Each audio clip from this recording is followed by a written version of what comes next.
welcome. This is the third coffee talk with Britta, and I just told Teresa that it's 1:45 p.m. here. I've had so much coffee. I'm going to make it a water talk. I can't have more coffee. I'm going to shake. So welcome to the water talk today, and I am really excited about today's guest. So we have Teresa Sabatine. I hope I'm pronouncing your last name correct. Yeah. Here, and she is a women's empowerment coach. And she is the founder of, and I'm going to look it up, the Women of Impact coaching program, or the Women of Impact Academy, which is an amazing program. And Teresa helps women step into their full potential, and she focuses on the mindset. And that's why I think it's amazing she's here, because I'm a speaking coach. I help people to feel comfortable on video. And I always, or a lot, get this question of, or the statement, I suffer from imposter syndrome. So Teresa is so kind to share her wisdom and knowledge about imposter syndrome, what it is, why we experience it, and then also, most importantly, how to navigate those critics in our heads. And I believe we all have them. I have them. Teresa, you probably have them as well. So let's just start by introducing yourself. Like, who are you? Like, how do you came to be this wonderful coach and person that you are?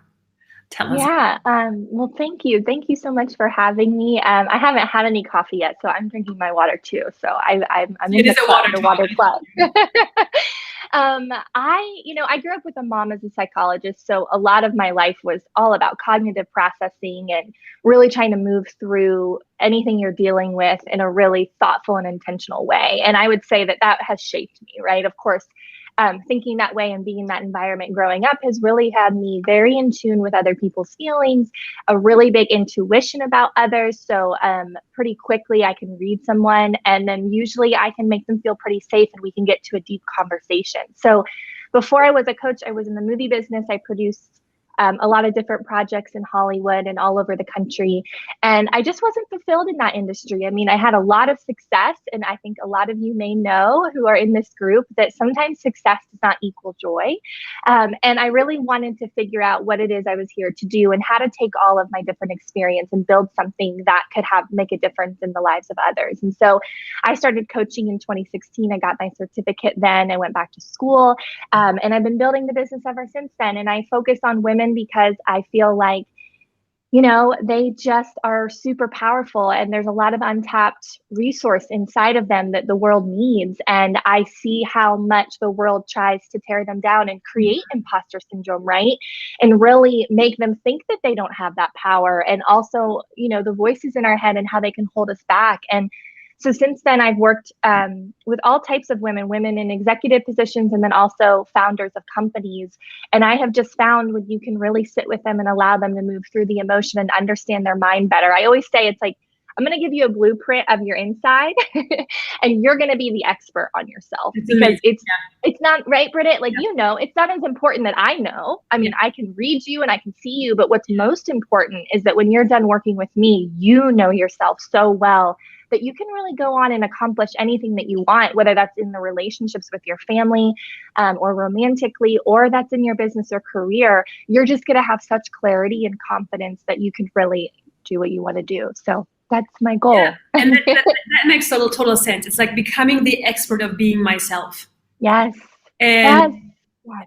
And I always go, it's like when we talk about imposter syndrome, I always go, there's only one you in this world. So how can you not be good enough at being you? Yeah. But I remember, being a woman and, growing up, there was always the sense of, and I say this because you mentioned this, it's not enough. Yep. It's not enough. And so I grew up thinking there must be a part missing. Yep. There's something I have to buy or do or acquire in order for me to be a whole valuable person, right? And the truth is like, I'm not going to get political, but I will get socioeconomic, I guess, is like, there's a whole economic engine geared towards us needing to buy more in order to be more, right? And while I love products and I buy them and I love getting my hair done, right? Like I love all that stuff. There's also a relationship that we have with that we're not really in control of when we're little, right? And especially in our teenage years and then in early adulthood, it's like that is all being imprinted on us. And so when we talk about imposter syndrome, those are actually the voices that you're dealing with, right? They're not necessarily yours. And at the core of who you are is a deeply understood, unique being, like you're saying, Britta, who was born to feel a certain way and do a certain thing with your superpowers.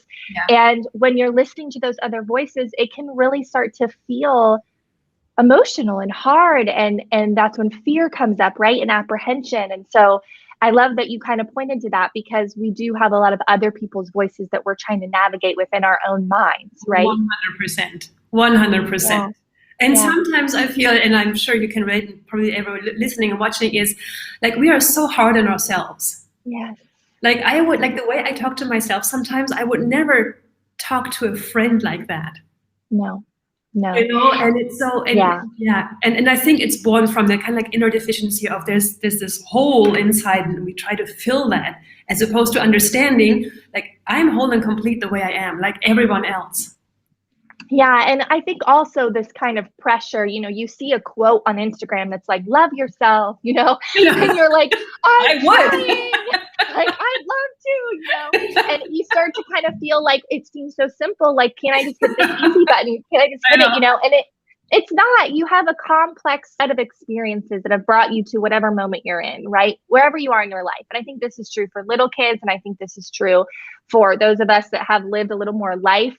It's like those experiences, I always say, shape you, right? And your job is to be in the driver's seat of how those things are going to shape you. And the only way to truly understand that is to give yourself the grace and time to really explore what is going on in there. And I always say, like, we're all carrying backpacks, right? Like, I have backpacks. I have the grief of losing my mom young. I have some childhood stuff. I have some teachers that did me wrong, right? And then I have all the other great stuff. But it seems to be that the human experience is that the backpack that's the heaviest is the stuff that doesn't feel that good. Yeah. And I always say, when we're starting to work on imposter syndrome and kind of the critic in your head, it's going to require us to open that backpack up and kind of be like, shake it up. No, I don't want that anymore. I don't want that anymore, right? And we're kind of rewriting the story of what has happened to us. And it's not that we're going to like gaslight ourselves or say that we don't feel these things. No, we have to feel them. We have to understand what meaning they had for our life. And then we get to decide, Britta, does this meaning feel good to me? Do I want to continue to carry this backpack around? Is it serving me, right? Yeah. So how would you like define imposter syndrome? Sometimes I feel like it's this thing that's flying around, everybody uses it. Like, do you have like a definition for yourself? Yeah, I think for me, it's really about how you're feeling about things. So for me, like, I always, growing up with a psychologist as a mother, there's always these really clinical definitions. And for me, it's the feeling that you don't know how to trust yourself, right? So it's that, like, I call it your instincts, right? Yeah, it's like, when you have an instinctual feeling, what we've taught women to do, and maybe men have this experience too, but I don't have that because I'm not one, so I can't speak to it. But we shut it down, right? And the reason we do that is because the world is constantly telling us, like we've talked about, well, that's not good enough. You don't know what's best. You need this to know what's best. You need to wear this to be your best. You need to look this, right? So over time, our little instinctual voice kind of gets buried, right? And the way that feels is that when someone asks you something simple, like, what do you want for dinner? And you kind of have that hesitation moment where you're like, oh, I don't know. What do you want? Right? It's like, it's this instinct to defer. And what that starts to do is it starts to create a situation in your life where you feel like somebody knows better than you, right? And then the imposter kind of comes in and it tells you that that's true. So it's like a self-fulfilling prophecy in your mind. Like, yeah, you know what? You don't have enough education. You aren't smart enough. We call it the inner critic or the doubter. Oh, maybe we're not ready for that, or I think maybe we should do a little more research before we get on that, right? And so it can show up in different ways. And like, even Britta, you and I were talking about the perfectionist and the expert, right? Yeah. And how we kind of lock ourselves into these, I can move forward when I have done this, or I can move forward when this is true, right? Yeah. And so what I always say is imposter syndrome for me is really just an inability to trust my own self and feel really confident about making decisions. And yeah. And it's so true. I was just working with someone this morning, and she was sending me some videos over for me to look at. And I said, "So why don't you post them?" And she gave me all those reasons why they're not good enough. There's a typo in the caption. The ring light makes my face look shiny. And I said, you know what? People actually don't care about this. Yeah. They don't care. So we, like what you said, like you said, we put this spotlight on things, and we lose the connection to ourselves. And also, I mean, to your point with this example, Britta, it's like she or he, it's like this perfectionism in the sense of there's going to be people that don't like me. Well, there might, but what about the people that need to hear your message, right? And so it's like we've been conditioned to focus so much on being accepted by everyone. And I really believe that earlier on in society, it was like you had your little community and like that was who you belonged to. Yeah. And now we belong in so many different communities in so many different ways. And again, the advertising industry has really told us what good and good, what bad is and what good is and beauty is and ugly is, and define these things in this very like black and white way that gives us no room for flexibility to be the unique people that we are. So I feel that, like, I understand wanting to post it perfectly and being really afraid that people are going to judge you.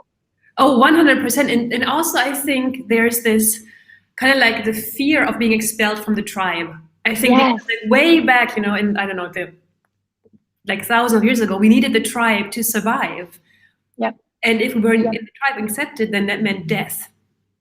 I'm so glad you said that. I'm so glad you said that, because I have done this work with hundreds of women at this point, and I've spoken on it and everything, right?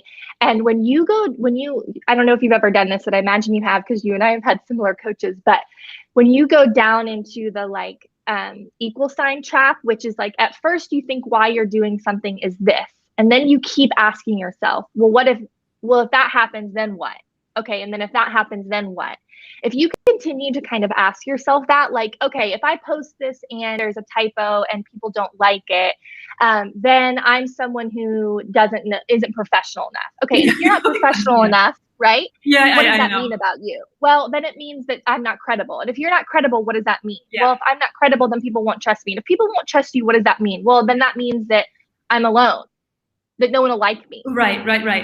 And no matter the fear, right? No matter the imposter syndrome narrative, when you break it down like that, Britta, every time it comes back to love and belonging.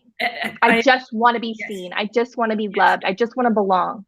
And that's like, when you think you're losing that, you're scared, right? Like, that's an important thing. Oh, absolutely. And I love what someone just wrote. I feel like they do care. Like when they pick you apart for posting your thoughts, they tag you based on anything, including prints. See, I don't think that's care. I think, and someone just replied, I'm just going to post it as well. They care about, so I don't think that's real care. I think care is upholding someone throughout their struggle and kind of welcoming and accepting all of them. I think, to me, that's care. If I see someone online and I pick them apart, that's not care. No. Well, and also here's, we're also in a charged time, right? And these social networks, which I love and we're using today for a great purpose, they also have created polarization in our communities. And really, we've kind of lost the ability to dialogue kindly and openly. And it's because people are afraid. And I always say, I've worked in a lot of different companies. I've lived all over the country. I've traveled the world. Hurt people. And I always go back to, if I see something like that, I try to say to myself, you know what? This isn't about me. And what I can try to do here is find compassion for how much pain they must be in. If the time they're spending with their day is sitting on my Facebook Live and saying cruel things, they've got stuff to work on. And it's that thing of like not taking it personal, which is hard because we put ourselves out there. And I did a live yesterday with someone where we talked about why it's so difficult for some people to go live, to speak up, because it shows what's inside of us. And all of a sudden, we can be attacked. And by the way, I'm loving the discussion. I don't know if you can see the discussion. You can't see the discussion. It's amazing. That's going on in the chat. I know, I'm trying to read it and look at Tracy you. is there, and hi, Tracy. Yeah. So One yeah. thing I So want to add to that discussion, Britta, because yeah, I think it's important again to give modality, is when I have someone coming to me and they're relearning how to trust themselves, right? And they're moving through all these different inner critics and doubters and shamers. One of the things I say to them, because this can be really hard, because you're going to have to set new boundaries when you start to figure out who you are. You're going to have to like say no to some stuff, which is really, really hard to do in this society. You're going to have to put up posts that might offend somebody, like that could be hard. It's who are the 5 people whose opinion you really care about the most, right? And that doesn't mean that you're not going to still care about the broader aspect. But what I always say is I ask myself, if the 5 people that mean the most to me, my children, my dad, my friends, my mentors, whoever they are that are most important to me, if I were to say this, do this, show up like this, would they be in support? Yes. Would they be like, yes, go, I love it, so curious to hear more? Like, if that is true, then that's who I use as my compass until my compass feels super strong again. So when you don't feel like you can trust your own self to be the powerful self that you know you are, and you're nervous, lean on those 5 or 6, could be 10 if you want, but I like it to be smaller because then it's not as complicated. It keeps it easy. Yeah, keep it simple. I'm a big fan of keeping it simple. Yeah. And then that is, and I also think that, starting to trust myself again, like by looking inward. And you said it in the beginning, like you give them kind of like the inner compass. Yeah. And someone said, let me see, like, I'm gonna, what was the message? Oh, by the way, I love this comment. If I were as hard as myself on others as I get on myself, I'd be an island unto myself. So can you imagine someone coming to you with a problem? You're like, oh, come on, just suck it up. Don't be ridiculous. Right. So, and there was something, someone said, let me see if I can show this. We need to be more confident about what we know, like if we knew what professionalism is. See, I think, like when I started my journey as a coach and like so many years back, I was being taught like you have to wear a business suit. If you don't wear a business suit and high heels, and then you have to wear a watch, and you have to wear lipstick needs to match your whatever. And if you don't do that, you're a professional. And I believed that, and I lost that inner sense of that's like I'm the last person who's wearing a suit. Right. And I felt so inauthentic in a way. So I didn't listen to that inner compass of, to me, professional means, I'm showered, I wear clean clothes, and they're neat and tidy. But I need to be able to move. Right. And this is me. That is professional then. Well, and to your point, Britta, like these equal signs, right? So I always say one of the other aspects of really understanding your inner critic and working through the noise in your head is to really fundamentally go back to your belief system and start to take a look at it. Because like we've talked about since the beginning, we get a lot of beliefs thrown onto us, right? I love this. Yes, know your safe, trustworthy people. Absolutely. Because if we're trying to please everybody, we're going to please nobody, right? But we get all of these rules that are kind of thrown at us. Oh, a professional person equals, right? A good person equals, a nice woman equals, and it's like equal. And can you imagine waking up, which all of us do, and you're trying to like play by all these rules, right? Like you're trying to play by them all.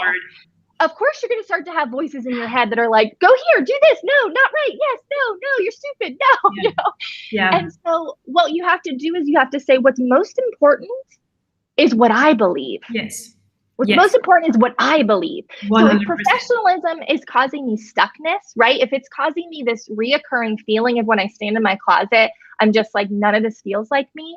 And you need to go back to the drawing board and say, okay, professionalism. What did I learn that was? Okay, these equal signs, which you've done, Britta, right? Who told me? Who told me that? And then how can I blow this up to create a new definition that aligns with what I believe and what I want? and that makes me comfortable, it makes me Yes. confident, it makes me feel beautiful, right? And that's the fundamental work, right? And I love to hear that you've already done that. And we can see that because your outfits are so cool and you have all those jackets and like my blonde hair, you know, I went back to being blonde, even though everybody said, don't go blonde again. You're way professional when you're a brunette. But it's so interesting. I found like the more I trust myself and the more I come back to myself, that it feels so liberating. Yeah. And it feels so powerful because now I'm anchored within myself. Yep. And people might not like it, and that's okay. Yeah. You know, and it needs to be okay. And I'm trying so hard to teach that to my daughters. I know. Well, and it's hard because you don't know what they're reading, you don't know what they're experiencing. But if you can be that anchor at home, I mean, I think that's part of why I, like, to your point about being a mother, it's like my mom was that anchor. She was herself, and she gave us that knowledge as well. It doesn't mean I'm perfect about it, right? Even though, of course, my perfectionist wants me to be. You know, but I have that guiding light a little bit, that when I get a little confused out in the world, I go back and I'm like, okay, wait a minute. What do I know? Right? What do I know? Yeah. And that's important work that you're doing. Like that's really important work with your kids. Like when I had my coachee this morning, we talked about like whenever she gets in her head and she's trying to get things right, you know, especially on video because that's my job, or on stage. But then she loses herself. Then she loses like her playfulness and her authenticity. Yeah. And she said, well, what do I do then? And I said, you just drop back into your body. And it sounds so simple. It's not, but like go back into your heart. Like, what do you want to say? How do you want to be? Yeah. And well, yeah. And it is hard, but it's also the key. That's why it's like so hard. Because if it wasn't hard, everybody would be able to do it, and then we'd have everybody would be doing it. Yes. So, we can't hear you. We can't hear you. And she can't hear me. Hang on. Teresa. This is funny. So can everybody help hear me? Teresa?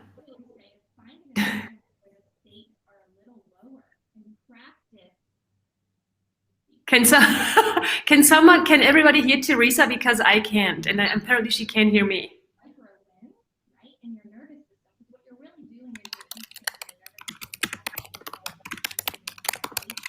And so what you're allowing her to do is do that with you, right? That's her like practice. Oh, you can hear her? I don't know where it went.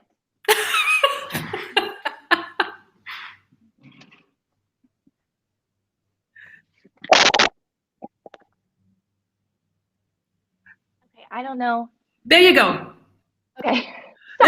Could you hear me? I'm like. Oh my gosh, so sorry. These silly things. But so you said something. I think you said something really profound, but we didn't hear the last minute. Yeah, it's okay. I'll summarize. But what I was saying is like what we tend to do when we're trying to change something. When we're trying to like what we're doing really when we talk about imposter syndrome and equal signs and belief systems is that we're actually training our nervous system to operate a different way, right? Yeah. And the way that you change anything is by one step at a time. And so what I was saying is when you want to change, thank you, Tracy. I know I shouldn't say sorry either. But when you want to change something, you want to do it in a less high stakes environment, right? Because if you do it in the highest stake environment, it's just like the stakes are too high. So if your goal is, I want to be on stage and I want to be my authentic self, hiring Britta, a coach who can have you practice that in less higher stakes, right? On camera with her. It's those micro actions that are going to allow you to do it when the stakes are higher. And so I often will tell people, if you're practicing boundary work, right? Like let's say you're shifting your belief system and you're realizing, no, I'm not going to go to every event I'm invited to, or like, oh, I'm going to start saying what I really feel instead of trying to posture and make people feel better. Pick your best friend to try it with, right? Let her or him know, hey, or your partner, right? I'm working on this thing in myself. Yeah. And I'm trying to do it and I need a safe space because I'm actually really nervous. And say, so I'm going to start just telling you how I feel once a week. Are you cool with that? You know, and start letting your nervous system know that like what you think is at stake is not really at stake, because it believes, like we talked about at the beginning, that if you change this, you lose belonging. Yes, and it makes so much sense what you say. And because when I work with my clients, like I create a private Facebook group with just the two of us. So in there they can practice. And Tracy, I know you're listening. That was your idea. So public praise here. So and that they just really love it, because nothing is at stake in a way, but they still get to kind of expand those boundaries. So similar to what you just said in your work, you're creating, in a way you're creating a container, and then you keep expanding that container, and then you change the belief system. Yes, but you have to create that intimacy and connection within the group, and that's why for me the group's so powerful to really curate it specifically. And that's why I always bring women together, because society has often pitted us against one another and created scarcity between women, right? Like there's only one opportunity, so you got to fight for it and all those things. And I'm like, that's a lie.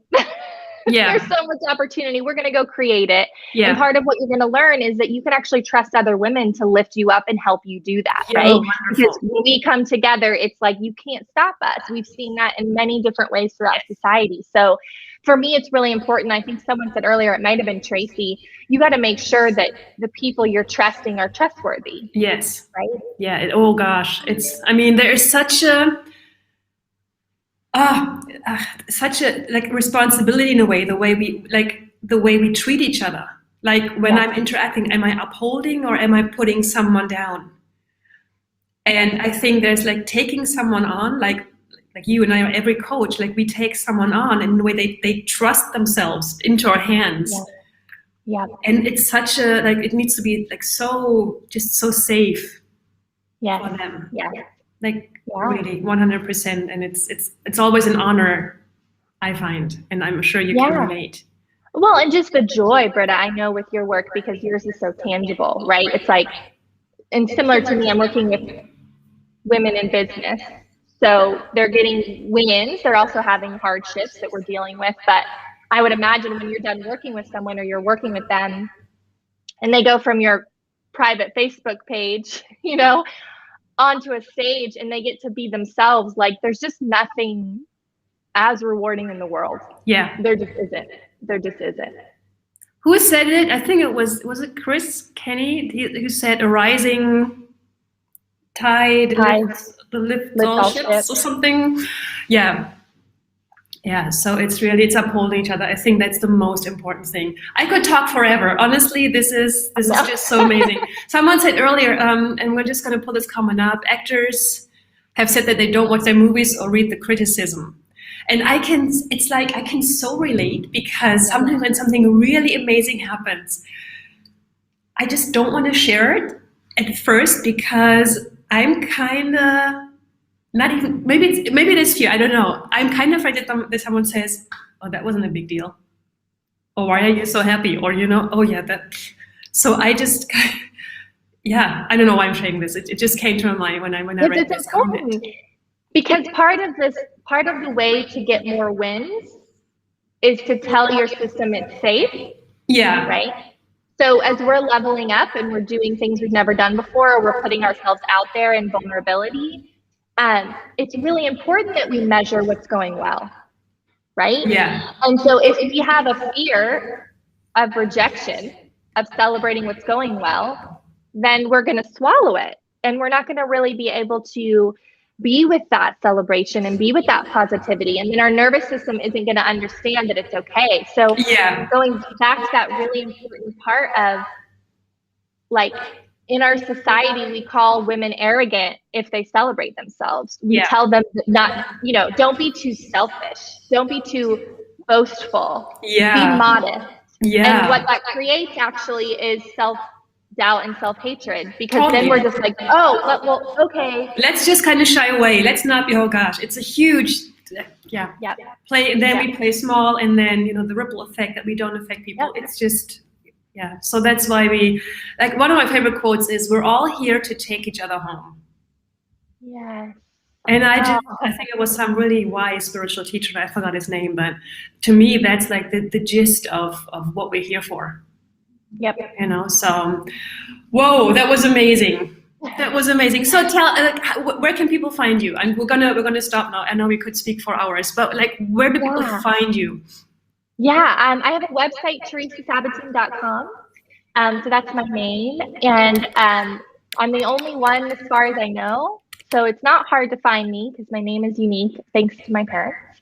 And yeah, we do a lot of free events. So I have a pitching event. So if you're an executive or you are a founder or someone building their business and you want to pitch how you're positioning yourself and get support there, we're running those. I think I have to add the July and August dates, but we do them about twice a month. And you can meet other extremely powerful and creative women because it's a group thing that we do. And one woman got a 6-figure contract after having one pitch event. She came and she got it, and I connected her to someone and she got 6 figures. So it's really about positioning women to get opportunity no matter what direction they're kind of going in. And we work through this, kind of being able to share authentically and really be able to hone your story in a way that it feels kind of Britta, the work you do right on stages. I do that to help them do that one-to-one or in a business deal, right? Yeah. And so that's kind of a fun way you can engage with me if you want, just to get to know me a little bit better.